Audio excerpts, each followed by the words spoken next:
Fáilte róh a leigiste I deathíola dóna tróna inniu, Neitte tamidí gáil am canse, le fear bhfuil herbhahan bhfuil bonseige an sa fel gaile. Tá créibh na héireann bonse maithaige faoi déanaas faoi an sa sinse agus tá réaltaige go maiid. Good evening, ladies and gentlemen, and you are welcome to Chatneil O'Donnell this evening, where we are going in conversation with a man that has most everything won in Gaelic football for his county. He is an under-21 All-Star or All-Ireland. He has a Senior All-Ireland and an All-Star. He played his football with Glencullen. He's now married and living in Ranafast. And that man's name is John Joe Doherty. You're welcome, John, to Chatneil O'Donnell. Right, lad, carry on. Alright, it's good to be here, Eugene. Thanks for asking me. Pleasure, John. The question you asked me there, when did my career kick off? Probably kicked off in 1985, really. We had a good minor team. Jimmy White was the manager at the time when we won the Ulster Championship. So that was really the start of success from a county point of view, you know. Most of that team went on, as you know, to form the biggest part of the under-21 team 2 years later. Yes. We won the All-Ireland, so That started in 87, John. that was 87, yeah. That was the starting off point, so really I think we can have the core of the team that went on to win more things later on, you know, between those two teams. That was the bucket. Yeah, that would be them. What would see when you came from club level to no success at county level? How did that come to use now, or how did you? Yeah, well, I mean, like, I suppose Donegal at the time, there wasn't much success anyway at any level, you know. So really, I don't think our expectations were very high when we started off playing football in general as young fellas, you know. Yeah. But I was very, very lucky. I was part of a successful underage team growing up in Glencullen. We won county under 14s, 14s, 16s, 18s and 21s. That was all in the A competition at the time. There only was one competition, A, which was, that's right. you know, quite remarkable when you think back now the size of the parish, you know. So yeah, we were always kind of, success is something that wasn't too far from us at underage, but you know, when we had county underage teams, I don't really think that, you know, we weren't expecting success. You know, I think those couple of victories we had at minor under 21 helped us going into senior football, and by the time I, you know, broke into the senior team, you know, I was nearly expecting to be successful, you know, which probably made me a bit different and made us as a group of players probably different to what went ahead of us, because you know, expectations was high and we kind of demanded a lot from ourselves as well. You said it was like you said they just demanded a lot. You just grew into success, really. Yeah, that's right. And and nothing else was good enough for you. Well, I mean, like, this is, you know, like, I'm fascinated by Kerry football, you know, but this is what Kerry have going back the generations. They've got one team, you know, one team leads to another team being successful simply because you grow up and that was the culture at the time, and you know, since then Donegal have turned out to be a very successful county. You know, we were probably in the top 5 or 6, you know, at the minute, but going back to when I started playing, that wasn't the case.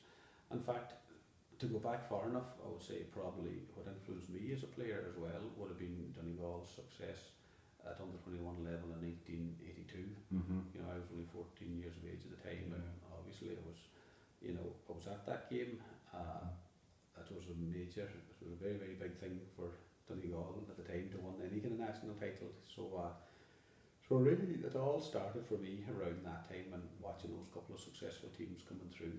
And also I think something that happened as well is Finian Ward, who was a great Glencullen footballer. Yeah. He returned to the parish to teach. He was working in Dublin at the time, and he returned to the parish to teach around then. So he was my school teacher for my 2 last years at national school, and we practiced a lot, and he goes out to the schoolyard a lot, and you know, they developed a kind of a core of players from that group as well, and plus the fact Francie Cunningham, Francie Joe as he was known, he was a school teacher, he was a principal in Cashel National School, so he was a great man as well. So between both schools, it was Glencullen we came with a good underage team.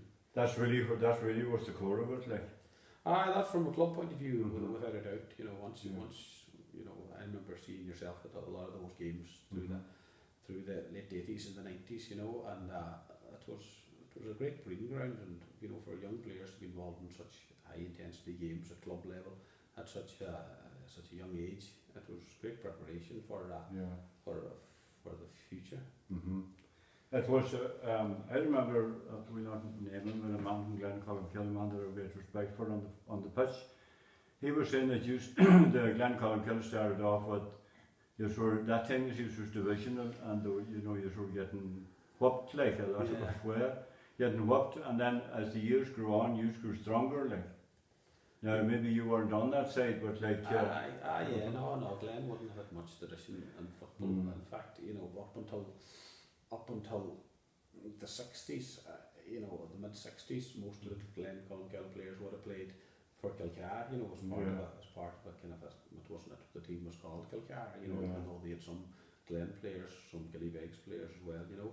But it's only from, if you need to go back to probably the early 70s, a good team came from Glen, and they developed it. They won the junior championship, and 4 years later they won their first senior championship in 1978. So at that stage, the rivalry between ourselves and Kilcar probably built up, and it helped both clubs. One team would demand the other.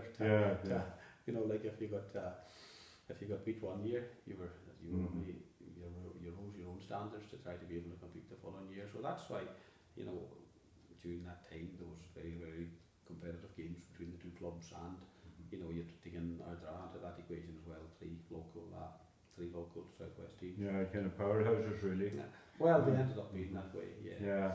Well, I suppose the other thing as well is that all the traditional teams in the county around that time, you know, you look at Gweedore and St Eunice now, you know, they're two of the top teams, but you know, they weren't the first, for whatever reasons back in those days. Both were probably at a low ebb, you know, and it's only in later years that they have sort of re-emerged again. But funny, I would find now down the years that you get the powerhouses, the likes of yourselves, say for a number of years, and then for some reason it falls away then, and then other clubs come to the fore then, and then all of a sudden you start, you know, the others start to come back then again. Like, you know? That's right. If you look at it now, to see it that very much so. I mean, if you look at Derry football, for example, you know, the year that we won the championship in '90, Lavey were the All-Ireland. Lavey went on to win the All-Ireland club that year, and they took a turn for the worse after a few years after that, but they're back strong again. It does come like that. For whatever reason, whatever's the cause, probably you can't keep that high standard up at all times. Well, people change, personnel change, and people retire, and then in all cases like here on the west coast where we were all living, you know, immigration is a big part of it as well. You know, so just keeping the numbers high. You know, it's really, really hard for a rural club at the minute to compete. It is, especially now anyway, like with you know, immigration is, you know, so far away. There's only in Britain that thing, you know. That's right, not just that. They're so far away now, you see. But getting back to under 21s, Sean, you came in, would you have found it hard to work with the other styles that, you know, other clubs that came in and other lads that came from other clubs, with the different styles, would it be maybe different intensity to the game? Yeah, there probably would be different intensity more so than different styles, you know. Football was a very simple game back then, you know. I mean, like the whole culture of game plans and all that wouldn't really have been part of football at the time, you know. I mean, like, we had, as I said, Gillybegs was really the backbone of that county under 21 team, you know. And you know, you basically fed it into them. The team was Gillybegs men, mostly down the middle, and everybody else kind of joined in, and they were great footballers. So No, I don't think style would have been an issue. You know, without a doubt, probably the different, even not all the young people in the county know each other now through one form or another. That's You know, right. There's a but different world now. way back then, I Yeah. mean, like, well, I was lucky enough because I would have known most of them from the minor team, but there would have been people that would have come into that under 21 team that never had played minor and they went on to be, you know, great footballers, and they played brilliantly for that 21 club. Yeah, yeah. But would you say that there was a level that you developed, a level that time that was beyond the club, or would you just stay with what you had, or did that even come into it, or you just played to keep your place, did you?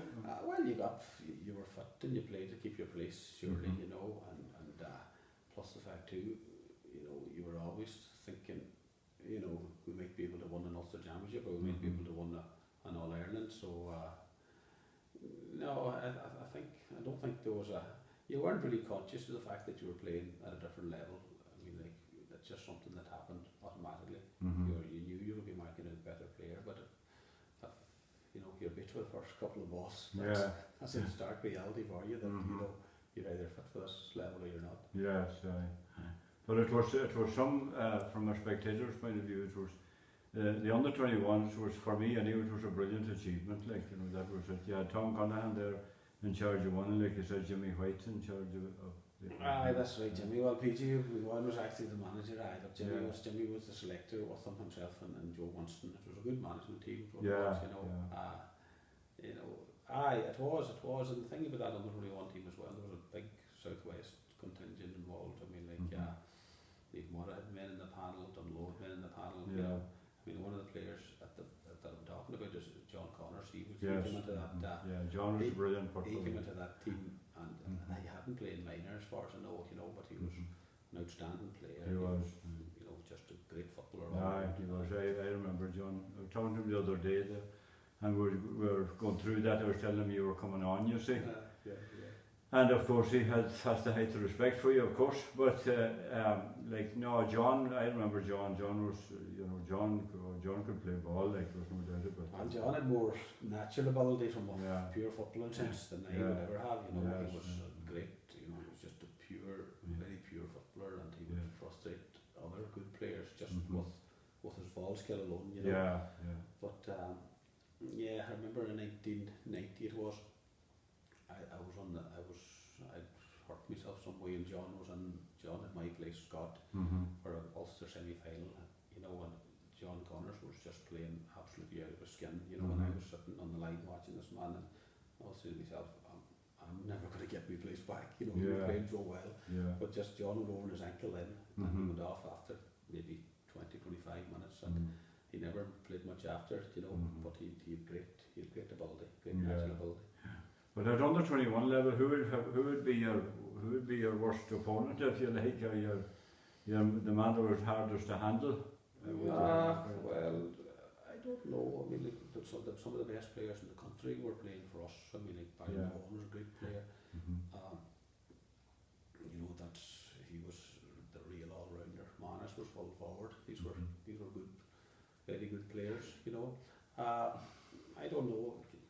You wouldn't really know the players that well. You would have marked them, you know, once off at under 21 level. You know, once again we played Kerry in the final, and you know, Kerry was full of brilliant footballers. That you know, you for years and years I was looking out on Kerry teams, you know, expecting them to see, you know, playing county or whatever, and they never appeared. You know, just the talent is so great. The talent pool in Kerry is so good that I think only a few of them played. Mick Galway, that went on to have a big international career at rugby.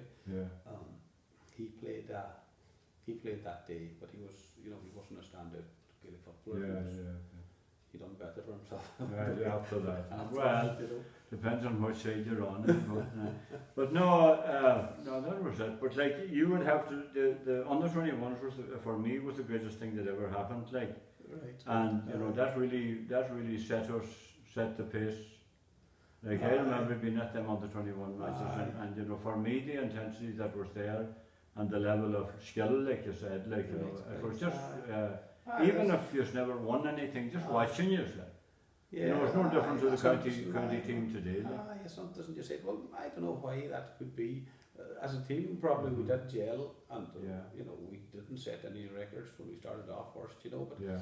maybe the fact it was played in the summertime, you know, Mhm. it was. It seemed to be. It definitely wasn't winter football anyway. Yeah. I can't remember, but I think it was played during the summer. And Yeah. plus the fact too, you know, if you ever won in All Ireland, it's great to be able to say that you beat Kerry. You know, it was That's there, right. so Yeah. that was probably the big Mhm. thing for that under 21 team. You know, Mm. because funny we had equally as good a team the following year, Yes. but it just never happened for us. You know, Mhm. I think Kerry made us in the early rounds of the Ulster Championship. So it just goes to show you when it's. Sometimes it falls into place and sometimes it doesn't. Yeah, but there's probably another thing now, this is only my own thinking, and that I would see, like when a county like us that were starved of top class football until the under 21s came along, when you won one, you more or less kind of thought that happened in '92 as well. You know, for the seniors, like we thought that, you know, that's our job done now for the rest of our lives, kind of thing. Very you much know. so. Well, in the case of the seniors, that's very true. You know, Yeah. You know, with under 21, probably as an age group, you grow out of it, and that's Mhm. it. It's done and dusted, and a new set of players comes in. But in '93, the Donegal team was never the same again after No, that no. group of players. And anyway, you know, they Yeah. never. It never worked seen again that, after no, I that. never seen the No. hunger in that group afterwards, Ah. and that's probably very true what you say there. Yeah. Eugene. I mean, like it's. Mhm. If you come from traditional counties like Dublin or Kerry or even Down, you know, Yeah, Down were able to win one a couple of years afterwards. 3 years in a row. Because they had or even later years, you know, when they, Yeah. you know, when they won the last one, it was just the expectations. Maybe the people expected you to win one, whereas Donegal, we seemed to be just happy with the one at the time. Yeah, well at the time, 92 for sure, you know, apart from the under 21s, like the under 21s was definitely, but you know, you have to say there's a senior you see which is a wee bit different, like, but one under 92 was something else, like for us, like that, you know, that was, you know, we had the under 21s, then we expected the under 21s to come through, which they did, then, like, you know, maybe in a roundabout way, but they did come through. Yeah, that's right. Yeah. You There know. was a lot of good players in the 92 Mm. team, you know, and a lot of them coming near the end of their career, you know. Yeah.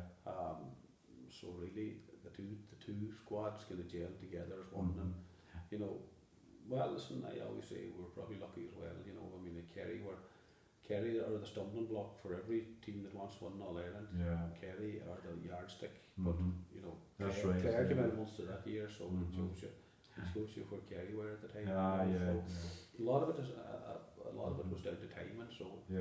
there was a wee opportunity there to Mhm. win an All Ireland. Yeah. Mostly. But Michael Dwyer, man, that everybody respects very much in football, like, and he always says, you see, like that,